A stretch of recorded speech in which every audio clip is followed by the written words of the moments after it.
চল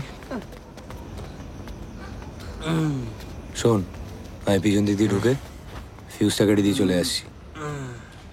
ভাই শোন না, তুই ফিউজই যখন ওড়াচ্ছিস তখন আমার জন্য একটা কাজ করবি? কি? দেখ, ফিউজ অফ আমি করছি, তুই সিঁড়ি দিয়ে উঠে সীমা বৌদিকে একটা খেয়ে আয়। চল সালা। আরে অন্ধকারে কেউ দেখতে পাবে না রে ভাই। ঠিক ঠিক কইছো ভাইয়া। আলার মাস্টার আমাকে অপমান কইরা গেছে। আমি কইলাম রনো আইতাছে, কি কয় জানিস? কে রনো? ডাহ দেহি রনো রে, রনোই আমার কইছে না? কইছে তো? হ্যাঁ রনো, আমি নিজের কানে শুনেছি। তুমি ভায়া শুধু মাস্টারের বউরে একটা চুম্মা দিয়াও দেই, তারপর মাস্টার কি করে কুত্তার মতন বলে গেল তো। বলছে তুই দেখিয়ে দে তুই কি। পারবো না। পারবে গুরু, তুমি পারবে। তুই বললে ছাদে উঠে নির্মল স্যারকে কেলিয়ে আসতে পারি, চুমু ফুমু পারবো না। ভাই এটা সেরা রিভেঞ্জ হবে। এ ভাই ভাই, তুই তো বলেছিলিস আজকে আমি যা চাইবো তুই নাকি তাই দিবি। হ্যাঁ বলেছিল। তুই দিবি না?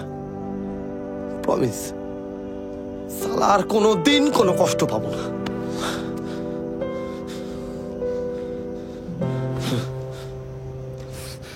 বেরোনো চাই কিন্তু।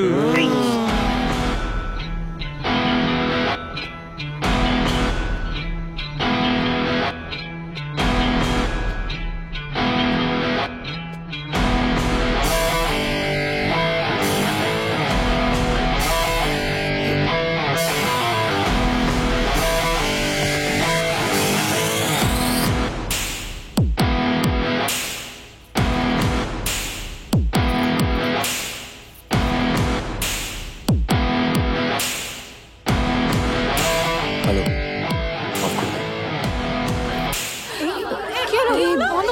তাই তো দেখছি, সব বাড়িতে আলো জ্বলছে, আমাদের এখানে। এই, এই, এই, এদিকে আয়। একদম অন্ধকারে যেতে হবে না, হাত পা ভাঙবি। চলে চলে চলে। শোনো, কেউ যদি মনে করে থাকে আমাদের লাইট বন্ধ করে আমাদের অনুষ্ঠান বানচাল করবে, খুব ভুল করছে। তোরা এখানে থাক, আমি দেখছি। তোরা নাচ গান চালিয়ে যা, বন্ধ যেন না হয়।